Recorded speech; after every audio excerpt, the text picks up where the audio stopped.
desejar uma boa tarde a todos que estão conectados com a gente em mais uma edição do Conitec em Evidência. Essa é a 7ª edição desse ano de 2017. Obrigada, então, a todos que estão pelo videoconferência, quem está assistindo pelo streaming também. Então, esse programa ele tem como finalidade debater e aprofundar temas de relevância da área de gestão e avaliação de tecnologias em saúde, além de difundir os conteúdos produzidos pela Conitec e pelos núcleos de avaliação de tecnologias. Eu queria pedir para o pessoal que está conectado por videoconferência para fechar o microfone, só para não dar interferência aqui, tá bom? Vou colocar no mudo aí. Então, os nossos encontros eles são transmitidos de duas maneiras. Por videoconferência, que aqui a gente tem algumas instituições aqui conectadas com a gente hoje. Os participantes se conectam, podem assistir, realizar perguntas ao vivo, fazer comentários durante a transmissão. E também por vídeo streaming, que qualquer um pode se conectar pelo seu computador. E pode fazer perguntas também por e-mail, tá? Quem estiver assistindo por streaming. O e-mail para as perguntas é o conitec.evidência@saude.gov.br. O tema deste encontro é a avaliação de tecnologias em saúde em doenças raras e será apresentado pela doutora Luciene Schluckbier, sobrenome dela. Ela é farmacêutica, professora do mestrado profissional em ATS do Instituto Nacional de Cardiologia, o INC. E o tempo previsto para a exposição da Luciene são 40 minutos aproximadamente. E no final a gente terá mais 20 minutos para perguntas e respostas e comentários também. Então é isso. Obrigada. Obrigada, Aline, pelo convite e a oportunidade de estar aqui para apresentar esse tema. Bom, então vamos para a aula?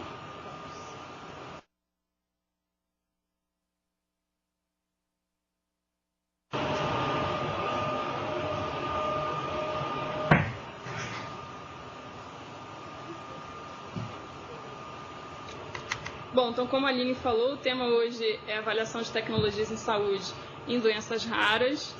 Por definição, doenças raras são doenças potencialmente fatais com tratamento crônico que acometem, no Brasil a definição é até 65 pessoas por 100 mil habitantes. Nos Estados Unidos, o número de casos para definir doença rara é parecido com o Brasil, na verdade eles definem por tamanho, por número de americanos acometidos pela doença, então até 200 mil americanos acometidos, isso dá em torno de 62 casos, até 62 casos por 100 mil habitantes. Na União Europeia, a prevalência ela é um pouco menor para definir doença rara, cerca de, na verdade, até 50 mil casos por 100 mil habitantes. E a grande situação em termos de doença rara, por ser pouco frequente em termos de casos, o mercado farmacêutico ele tem pouco interesse em investir no desenvolvimento de medicamentos para tratar esse tipo de terapia. Então nós temos os medicamentos órfãos, que são os medicamentos alvos dessas doenças raras. Eles vêm, então, para atender uma necessidade não atendida de terapia, onde não se tem um tratamento disponível, e então nós temos os medicamentos órfãos que vêm atender essa necessidade. E uma característica muito frequente nesses casos é que eles têm o maior custo por paciente. Aqui tem um estudo realizado nos Estados Unidos entre 2010 e 2014, mostrando que o custo anual médio de um paciente com um tratamento de doença rara com um medicamento órfão, ele é 5 vezes maior que o custo de um tratamento com medicamentos regulares, ordinários. E a justificativa que o mercado farmacêutico ele coloca é que é muito difícil, como você tem as doenças raras são com baixa prevalência, é difícil você ter um desenvolvimento em pesquisa clínica e desenvolvimento e inovação, atrelar um valor alto em termos de pesquisa para uma demanda de mercado muito baixa. E, fora isso, as pesquisas em doenças raras, elas têm ainda um ponto desfavorável que elas têm evidências limitadas, né? Por ter uma população pequena, heterogênea e dispersa no mundo. Muitas vezes as doenças, elas têm pouquíssimos casos aqui, por exemplo, no país, no Brasil, e elas são espalhadas. Tem um ou outro centro de referência que seja especialista nesse tratamento. Então, com isso, os ensaios clínicos tradicionais para registro e regulação de um fármaco, eles ficam com pouca qualidade. Então, acompanhamento curto na pesquisa, poucos centros de referência especializados, uma coorte muito pequena leva ao intervalo de confiança da eficácia do medicamento muito amplo. A fase 4 da pesquisa com esses medicamentos é difícil e cara.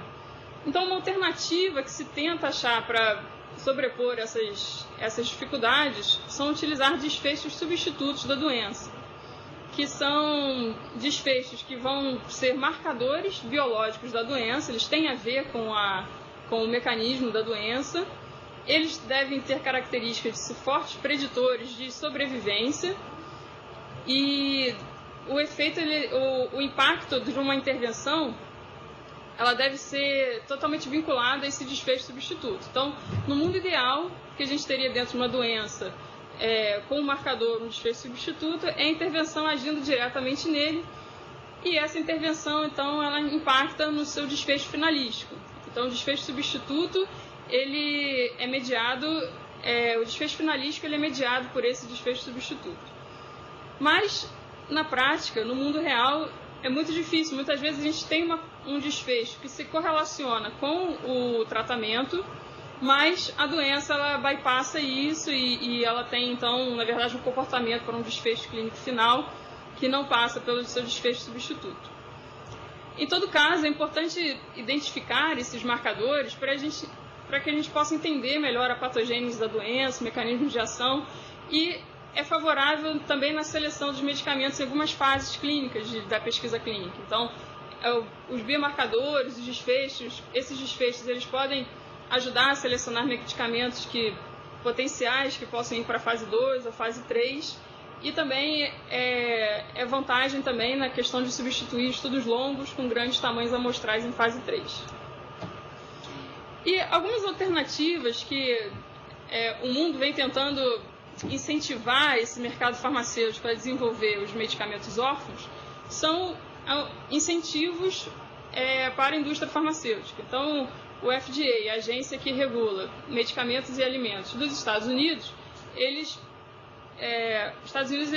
fizeram um ato para medicamentos órfãos, onde eles concedem uma condição especial para o medicamento a partir do pedido do patrocinador. O patrocinador, o laboratório farmacêutico, ele submete um pedido dizendo: olha, eu gostaria de um status órfão para determinado medicamento.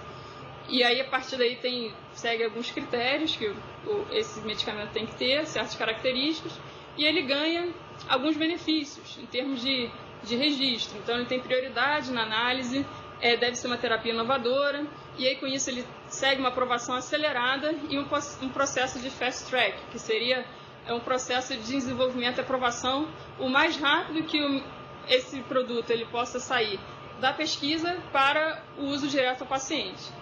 Então, esse fast track ele pode ser aplicado em condições sérias, como AIDS, Alzheimer, câncer, e também nessa unmet needs, que seriam essas necessidades não atendidas no caso das doenças raras, quando não há terapia ou existe uma terapia inovadora que ela é potencialmente melhor do que a que já existe. A agência europeia ela também trabalha com alguns incentivos para a pesquisa e desenvolvimento desses medicamentos órfãos.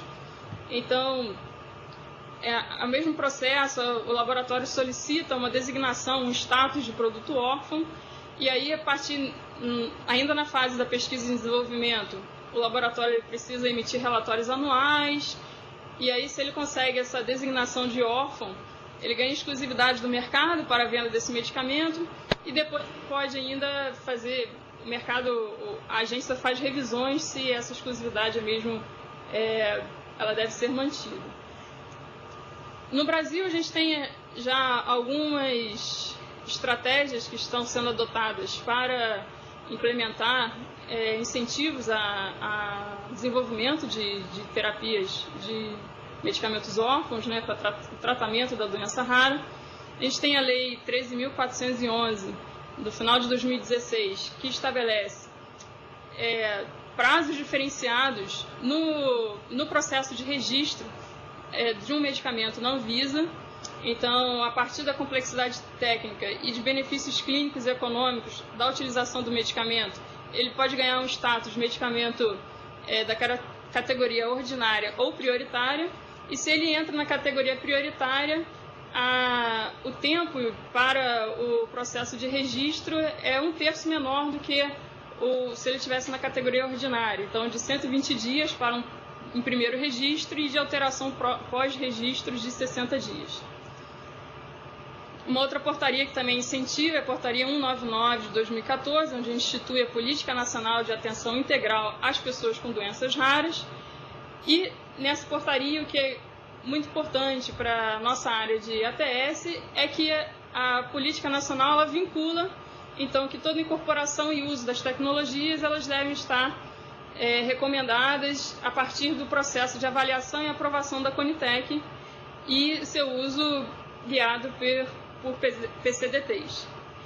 Então, compete ao Ministério da Saúde definir diretrizes gerais para a organização do cuidado das doenças raras e estabelecer, através de PCDTs, as recomendações no cuidado e tratamento de doenças raras, levando em consideração a incorporação de tecnologias pela Conitec. Há também a Portaria número 19 de 2015, onde aprova a priorização de PCDTs para doenças raras no âmbito do SUS. E tem tramitando também no Senado, agora na Câmara dos Deputados, a última informação que eu consegui, que esse projeto é um projeto de lei que garante recursos para atividades voltadas ao desenvolvimento tecnológico de medicamentos, imunobiológicos e produtos para o tratamento de doenças raras ou negligenciadas. E ainda pela Anvisa, vai começar a partir de amanhã o prazo de contribuição para uma consulta pública 355, onde a consulta pública, o tema é a proposta de regulamentação de procedimento especial para anuência de ensaios clínicos, certificação de boas práticas de fabricação e registro de novos medicamentos para tratamento, diagnóstico ou prevenção de doenças raras. Então, a partir de amanhã, começa essa consulta pública e, para nós, especialistas em ATS, os núcleos que trabalham com ATS, é um dever nosso contribuir com essa consulta pública, pois o que for definido aqui pode impactar muito seriamente nas decisões e no futuro da ATS nessas condições de doenças raras. Então, é dever nosso também contribuir aqui. Bom, nós vimos como, em termos de regulação técnica e financiamentos, como que os governos eles tentam incentivar a política de medicamentos órfãos. Mas será que a sociedade está preparada para pagar, ou, na verdade, não pagar, mas assim, ela está preparada a aceitar que o governo pague ou despenda tantos recursos monetários para tratar doenças pouquíssimo prevalentes, né? Então, uma das áreas da ATS é trabalhar com a valoração das preferências da sociedade, né? Então, a valoração em saúde ela pode ser baseada, a preferência ela pode ser baseada tanto no princípio de base legal, individual, onde o indivíduo, o cidadão, ele tem direito à sua atenção integral da saúde, tudo que isso compõe, versus um princípio utilitarista, onde o benefício é melhor para o coletivo. O que for melhor para o coletivo é melhor para a sociedade. Então, há várias discussões na literatura de como que essas preferências da sociedade devem ser regidas, por que tipo de princípios, né? Então, tem um artigo, por exemplo, no Lancet, que é um artigo de opinião, perguntando: será que é ético expandir o acesso de tratamentos menos efetivos para uma parcela maior da população, ou será que é melhor utilizar tratamentos mais efetivos, mais caros para uma parcela menor da população? Então, esse artigo ele trabalha com isso, e ele fala que o princípio fundamentais que devem reger essa resposta são os princípios da utilidade, da igualdade e da equidade, né, da priorização daqueles que estão em situação de risco. Então, a gente tem, falando em valor da sociedade, que se coloca para doenças raras, a gente tem o princípio da equidade, que pode ser determinado por uma equidade de acesso, onde o paciente de doença rara, um portador de doença rara, ele deve ter sim opções de tratamento. Então, pode ser falada a equidade horizontal ou igualdade, ele deve ter mesmas chances que um indivíduo sem a doença tem para outras condições. Então, a equidade de acesso leva então o portador de doença rara a ter opções de tratamento, e com isso a sociedade deve fazer sim incentivos para as inovações tecnológicas, formação de fundos monetários, abono de impostos. E tem também a equidade vertical, que deve ser trabalhada. Então, na figura da igualdade versus equidade, aqui à direita, os caixotinhos podem ser traduzidos como incentivos financeiros. A equidade aqui aquele indivíduo que tem menos condição, ele deve receber um incentivo financeiro maior para chegar a equidade de tratamento. Então, dar mais àqueles que têm menor condição. Isso ele é bem visto pela sociedade. Então, falar que o governo vai fazer uma parceria para trabalhar com pesquisa e desenvolvimento de produtos e de inovação para doenças raras é bom, assim, traz a sociedade ela olha com bons olhos essa questão. Porque a sociedade ela tem implícita a regra do resgate. A sociedade ela quer resgatar aquele indivíduo que tem um pior risco. Então, a ATS ela pode trabalhar nessa área, entendendo quais são as preferências da sociedade. Então, ela pode capturar os valores sociais e capturar esses valores perdidos, o custo-oportunidade social, que é esse valor perdido, entre aspas, né, para resgatar um indivíduo de muito risco, um indivíduo de doença rara. Então, tem alguns instrumentos que podem ser utilizados, que seria o trade-off, o Pearson trade-off, o willingness to pay, relativa ao social willingness to pay, ou também análise de decisões multicritérios. Então, são instrumentos de preferências que podem ser trabalhadas para alcançar esses valores de preferências da sociedade. Trabalhando já com dentro da ETS, né, com a questão de custo-efetividade, será que a mesma abordagem que nós temos para um medicamento ordinário, ela deve ser feita para um medicamento órfão, né? Esse é um plano custo-efetividade que é bem conhecido por nós que trabalhamos com ATS. Na verdade, esse plano ele incorpora no eixo da abscissa o ICER, custo por quali, e no eixo da ordenada, então, o valor social dado a uma tecnologia. Então, se nós chegarmos aqui na horizontal, mais para a esquerda, nós temos as tecnologias que elas são mais custo-efetivas. Elas têm um menor ICER, menor custo por quali, né? Então, esse círculo aqui que está referenciado como A, a gente pode utilizar como o nosso critério de eficiência, quanto menor custo por quali, melhor a tecnologia, e aplicando aí, então, o que a sociedade traz de valor. Mas se formos pensar somente pela questão de custo por quali, existem algumas decisões que não se encaixam nos critérios de eficiência somente. Então, olhando as decisões aqui a letra B, por exemplo, que são decisões acerca de tecnologias ou procedimentos que eram custo efetivos, mas não têm valor, não tem valor para a sociedade. Então, por exemplo, que nesses dois casos é remoção de tatuagem, tratamento de impotência masculina, são procedimentos, são tecnologias custo efetivas, mas não tem valor para a sociedade. Já no quadrante onde tem marcado C, são tecnologias que ali sim podem ser exemplos de tecnologias utilizadas em doenças raras ou um tratamento paliativo de câncer, onde são tecnologias que têm uma razão custo-efetividade muito alta, que não seriam custo-efetivas dentro de um limiar de custo-efetividade determinado por país ou o que quer que limiar que tenha, padrão que se utiliza, direto ou indireto, subjetivo, mas que são tecnologias que têm um alto valor na sociedade. Então, quais são os desafios nessa abordagem das doenças raras em ATS? Primeiro são o preço muito alto desses medicamentos, né?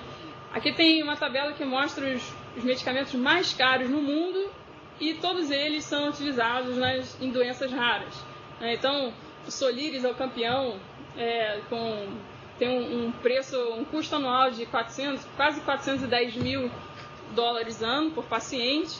Aqui no Brasil, pela judicialização que a gente tem, que custa 800 mil ano cada paciente. Então, uma das questões um grande desafio de trabalhar com medicamento órfão em ATS é o seu preço muito alto. O outro são o ICER, ou a sua razão custo-efetividade incremental, num estudo de custo-efetividade ou custo-utilidade muito elevado. Aqui, por exemplo, foi uma decisão de não incorporação do icatibant para o tratamento da crise aguda moderada grave do angioedema hereditário, onde o valor do ICER, a nossa medida de custo-efetividade, ela é muito superior à disponibilidade a pagar padrão da nossa sociedade, das decisões que se tem. Então, trabalhar com ATS, em doenças raras, com a mesma abordagem dos medicamentos ordinários, não parece ser tão favorável assim.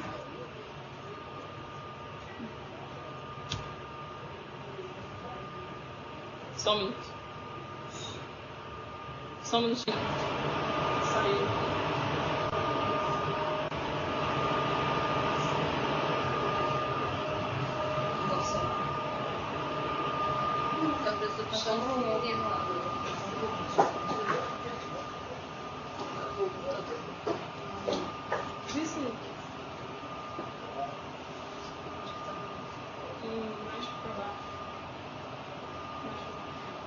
Aqui.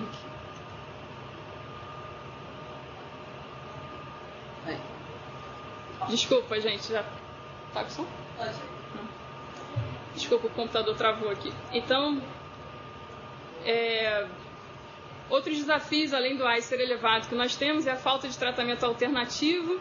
Muitas vezes não há outro comparador, é só aquela terapia que está sendo desenvolvida na doença, evidências muito limitadas, a demanda pequena, então o que o mercado farmacêutico coloca é que a recuperação de investimento é praticamente impossível, muito difícil de acontecer, e também a identificação das necessidades individuais. Nesses estudos de doenças raras, muitas vezes a gente trabalha com doenças sindrômicas, então cada paciente tem necessidades diferentes e colocar isso no modelo de ATS por vezes é mais difícil. Então, como meta é trabalhar um círculo onde a gente tenha os três atores envolvidos sendo favoráveis na decisão. Então, o que a gente precisa é que os pacientes eles tenham acesso às intervenções, as intervenções sejam efetivas. A indústria farmacêutica ela precisa sim de incentivos para pesquisa e desenvolvimento de inovações. E os gestores, a fonte pagadora, ela precisa também ter clareza em que critérios ela pode estabelecer para incorporar aquele medicamento. Estabelecer limites também, para que a indústria farmacêutica ela não pode pedir o que quiser também, ou na verdade a gente precisa ter clareza de quais são os critérios que a gente pode utilizar para dizer, olha, a sociedade aceita pagar até X essa inovação.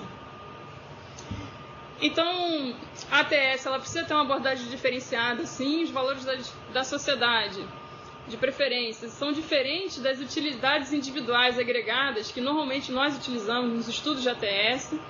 As preferências sociais, elas trabalham com o indivíduo, ele no momento que ele tem o poder de escolha, ele trabalha na sua preferência, a equidade e o compartilhamento ali daquela tecnologia. Bom, será que essa tecnologia ela vai trazer outros benefícios indiretos, como, olha, o paciente vai deixar de usar um cuidador, ou ele vai voltar a fazer determinada atividade. E muitas vezes o que a gente trabalha também dentro de preferências são benefícios diretos clínicos nas avaliações.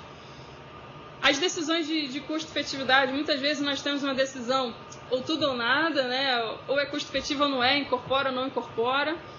E o indivíduo, quando ele pensa em doença rara, ele não pensa dessa forma. Na verdade, eu posso estabelecer que o indivíduo não vai ter mais acesso àquela tecnologia e pronto, não vai ter terapia. Então, é difícil ter essa decisão do tudo ou nada nessa perspectiva. Os quais, eles não incorporam equidade de acesso ao tratamento. O limiar de custo-efetividade pode levar a decisões não éticas. Será que é ético utilizar o mesmo limiar de custo-efetividade para uma população tão diferenciada, uma demanda tão diferenciada?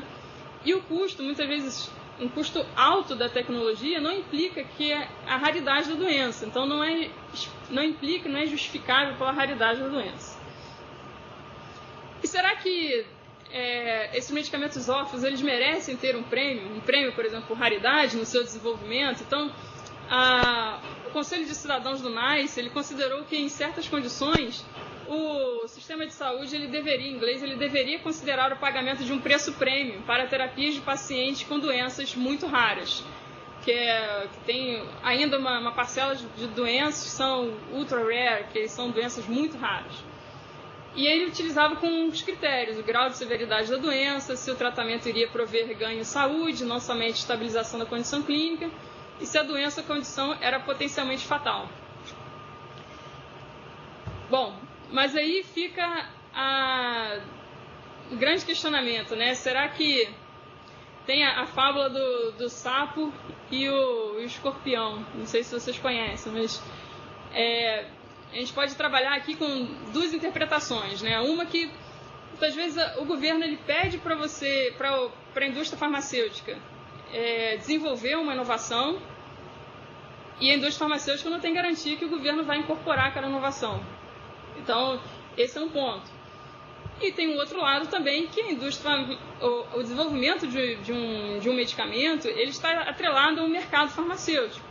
E não podemos esquecer que o mercado farmacêutico é regido também por vantagens econômicas. Então, aqui nesse caso da fábula, o desfecho dessa fábula é que o sapo ele ajuda o escorpião, e lá no meio do lago o escorpião pica ele, e o sapo, quando está quase chegando na beira, ele morre. Então, existem algumas questões que a gente deve ficar atento em relação também a essa questão de doenças raras. Aqui, por exemplo, é o Soliris, que ele é o medicamento que mais leva com maior custo em termos de judicialização aqui no país. E na verdade, ele não era ainda registrado no país até março, e quando ele veio então a autorização de registro no país, e de março até hoje, o laboratório ainda não fez a submissão do preço à CMED, na Anvisa. Então, se não tem preço no mercado, não pode ser vendido. Então, os pacientes eles só podem adquirir ainda o medicamento por via judicial. Então, a indústria farmacêutica acaba tomando alguns caminhos para perpassar utilizar um pouco do que a gente tem de legislação para isso. Então, esse é o caso do Soliris. Em tratamento do câncer também, o que se tem visto hoje,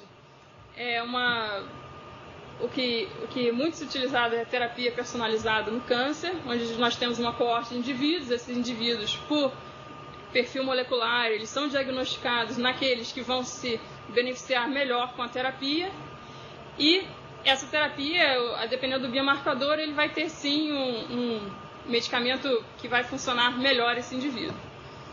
E o que tem acontecido é que, por vezes, o laboratório ele pode entender que isso que, na verdade, um perfil genético pode designar uma doença claramente definida totalmente diferente do câncer, do tipo de câncer que você está trabalhando. Então, eu tenho um câncer com perfil molecular X que se beneficia com a terapia Y. Então, essa é uma condição diferente.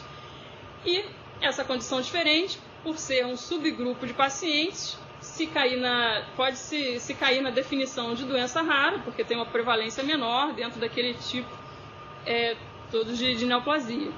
Então, coincidentemente, que nós vemos também, em termos de submissão de medicamentos, para se ganhar o status de medicamento órfão, é que na sua maioria, 42% são medicamentos para indicações oncológicas. Então, é preciso também estar atento, nós como especialistas e de ATS e trabalhando nessa área, diferenciar uma terapia individualizada de efetivamente uma doença rara. Então, a farmacogenética ela vem desagregando doenças prevalentes em doenças geneticamente distintas, levando a uma frequência ampla de medicamentos órfãos, e esse status de medicamento órfão ele pode ser mantido para medicamentos com múltiplas indicações. Então, no caso, a indústria farmacêutica ela teve uma pesquisa em desenvolvimento para uma variedade de doenças e depois ela pode aplicar para uma indicação específica. Uma outra questão também que trabalha é a variação na definição de expressão doença rara, não é um consenso mundial, cada país adota uma definição, e isso também pode levar a abordagens diferentes, dependendo de cada país na sua venda no mercado. Então, isso que nós devemos ter cuidado, então, é que o desenvolvedor do medicamento ele pode enxergar uma oportunidade estratégica da legislação de doenças raras, então tem que ficar atento com a elaboração dessas legislações.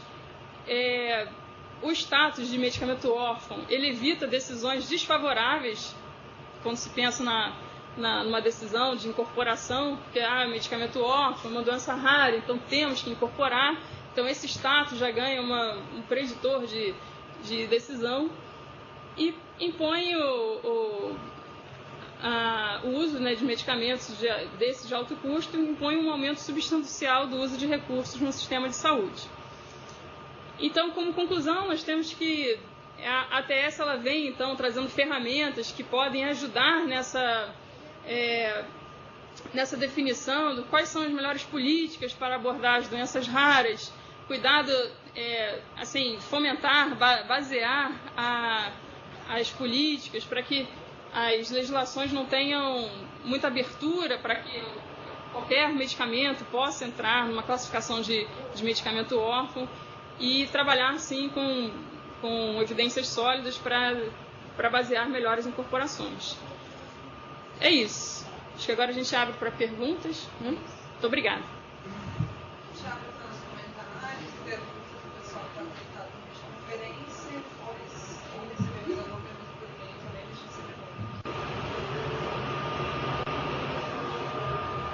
Então, pessoal, vocês estão ouvindo a gente aí, conectados na videoconferência? Vocês têm perguntas, comentários? Obrigada pelo Luciene. Ótima exposição.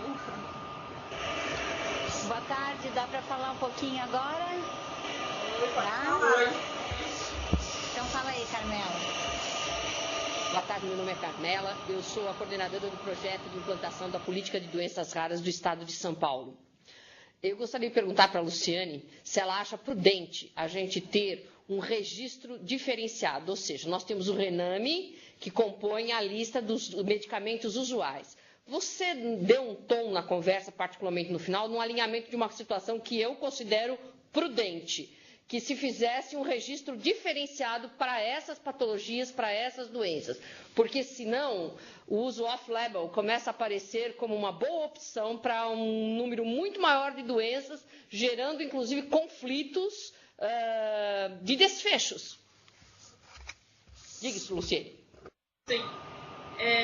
Eu acho, sim, prudente nós termos um registro diferenciado, tanto na parte de processo, para dar maior celeridade ao processo, mas também em termos de cuidado, porque é difícil você ter anuências de ensaios clínicos, anuências de comprovação de eficácia ou de segurança. Então, assim, é claro que não tem os mesmos padrões de qualidade de um medicamento de uso frequente, por conta de todas as limitações que a pesquisa clínica ela vai se deter. Mas eu acho que deveria sim ter um registro diferenciado e bem definidos os critérios do que seriam essas doenças raras, do que seriam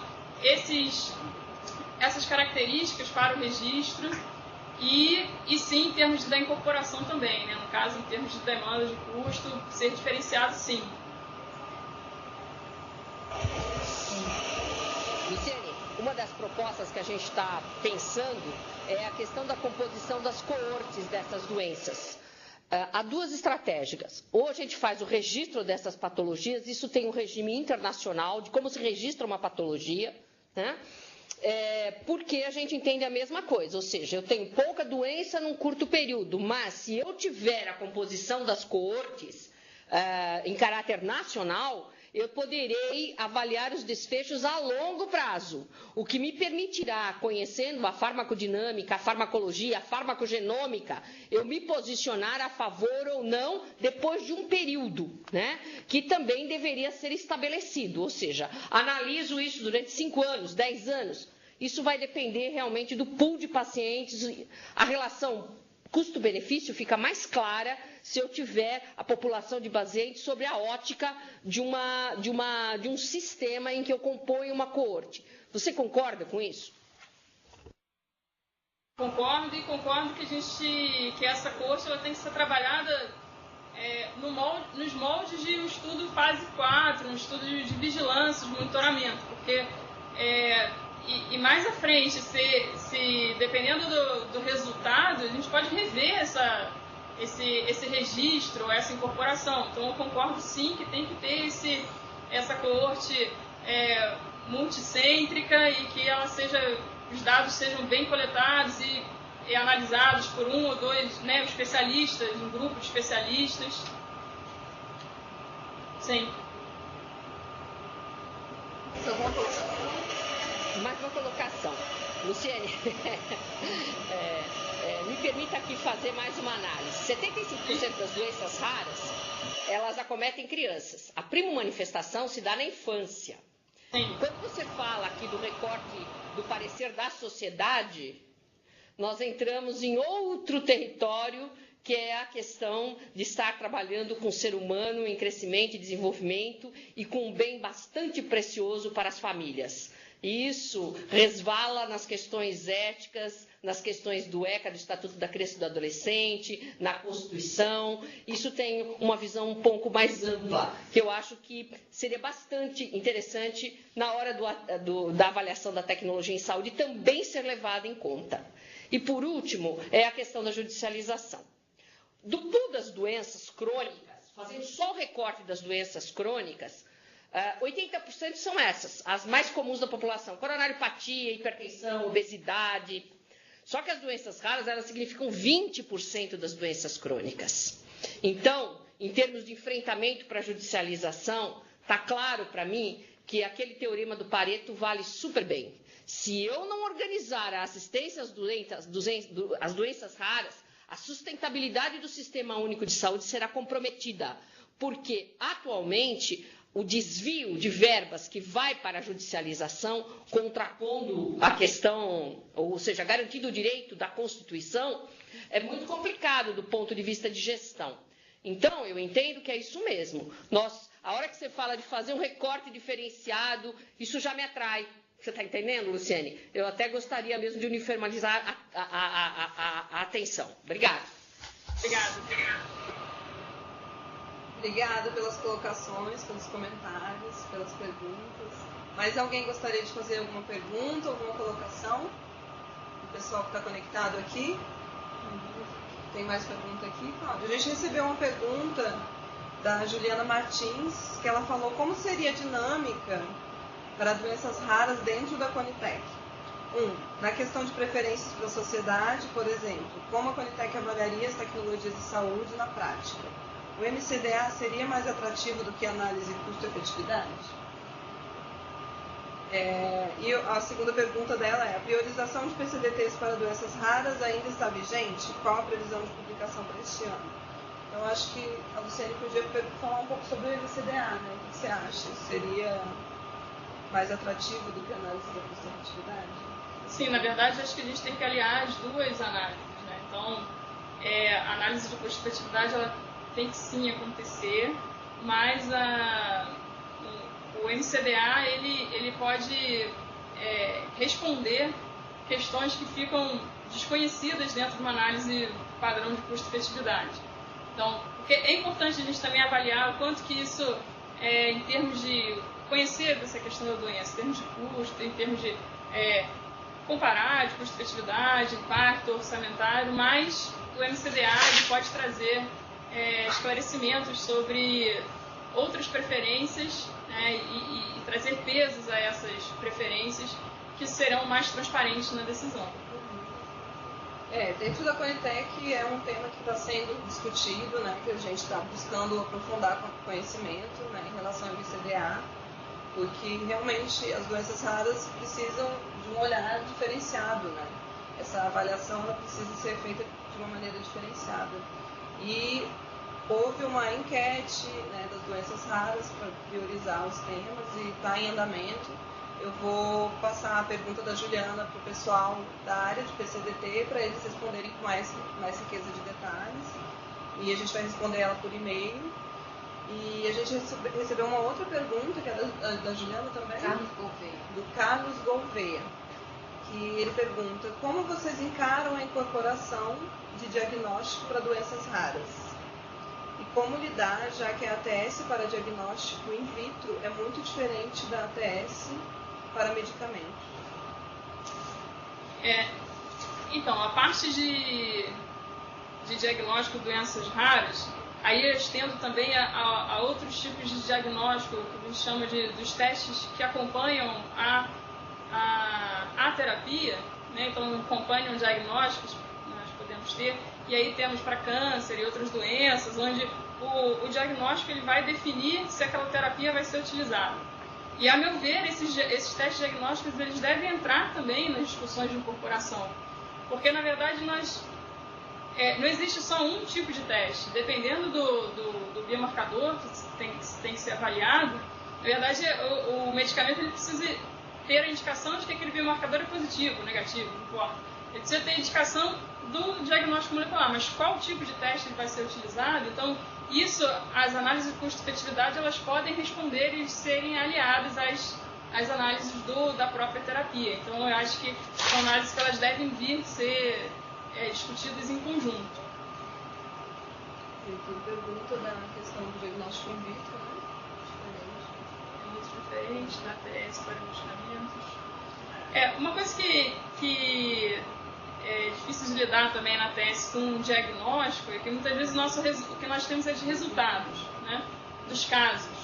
E quando a gente transpõe esse benefício para um desfecho finalístico, que é o desfecho do tratamento, então do diagnóstico para o tratamento, muitas vezes isso traz um fator de confundimento. Será que foi a terapia que não solucionou bem aquele caso, trouxe uma sobrevida que não ficou tão boa quando você separa os casos? Então,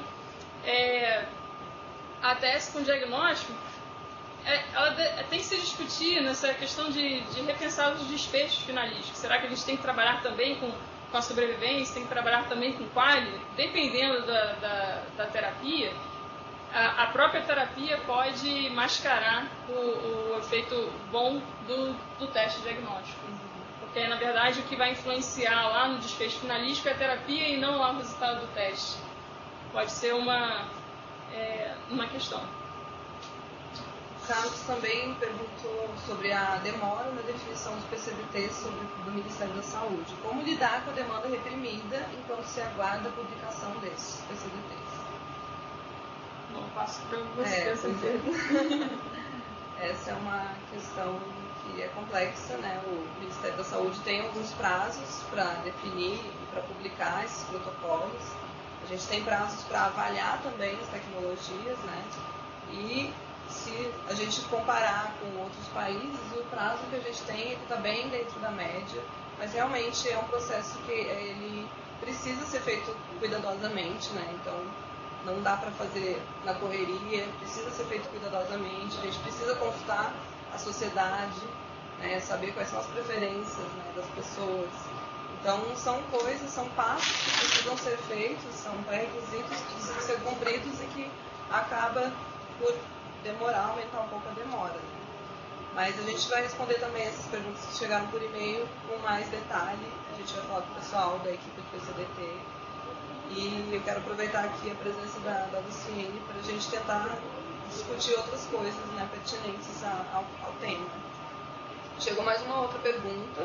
O pessoal hoje está animado, né, mandando muitas perguntas. A Emanuele Pires perguntou: como vocês enxergam que deve acontecer o tratamento dos pacientes de doenças raras no SUS? Existem centros suficientes de referência? Então, vai de encontro, depende do tipo de doença, né? E, em todo caso, a Política Nacional de Doenças Raras, ela vem também trabalhar essa estruturação da assistência em saúde para doenças raras. Trabalhar essa estruturação de centros especializados, que eles tenham, que eles possam conectar informações com os outros centros, trabalhar na tentativa de se trabalhar com uma coorte comum para possíveis pesquisas. Então, a Política Nacional de Doenças Raras, ela vem de encontro a estruturar a assistência em saúde nesses termos. Na tua opinião, depende muito da doença, do tipo de doença? Depende do tipo de doença, cada doença vai ter um centro especialista. Eu queria que tu comentasse, Luciene, sobre esse prêmio do NICE de raridade. Como que funciona? É o medicamento. Então, na verdade, seria foi sugestivo, né, que se desse um preço-prêmio às inovações. Que realmente um preço-prêmio. Que realmente elas tivessem que mudasse o paradigma daquela doença. Né? Mas isso também entra em muitas discussões, porque muitas vezes dependendo do medicamento, na verdade, a indústria farmacêutica está querendo maximizar ao máximo todo aquele investimento dela. Então, assim, e o preço-prêmio, ele também traz algumas desvantagens ou má influências, no sentido que você deve esperar que o desenvolvimento de um medicamento ele tem que ser de alto custo, um custo muito alto, estratosférico. Né? Então, há discussões se realmente isso é benéfico, se isso deve ser descartado. Eu nunca tinha ouvido falar, bom, alguém mais gostaria de fazer algum comentário, alguma pergunta? Luciene, você gostaria de fazer mais algum comentário? Não, acho que é isso. Então, a gente queria agradecer a presença de todos vocês e convidar para o próximo encontro, que será no dia 10 de julho, e eu vou apresentar a participação social para o fortalecimento da ATS, avanços e desafios. Então, a gente acabou de voltar do Congresso Internacional, né, do HTAI.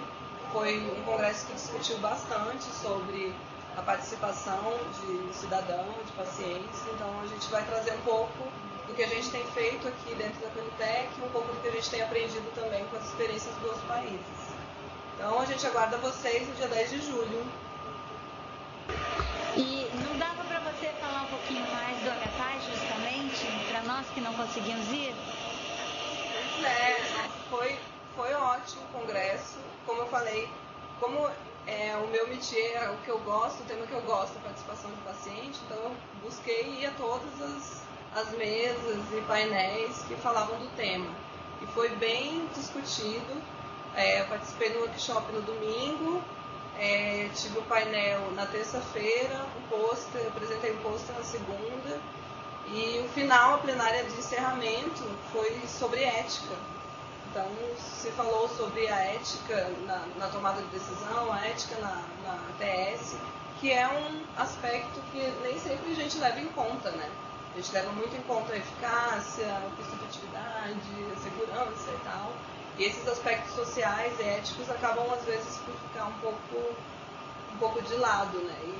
A gente vê que tem uma preocupação cada vez maior dos países, das agências, de levantar isso, de avaliar também esse aspecto ético, né? Mas aí no dia 10 a gente vai falar mais. Vou organizar melhor as ideias, passar para vocês. Tá bom? Obrigada, gente. Então vejo vocês no dia 10 de julho. Tá? Um abraço. Obrigada, tchau. Tchau.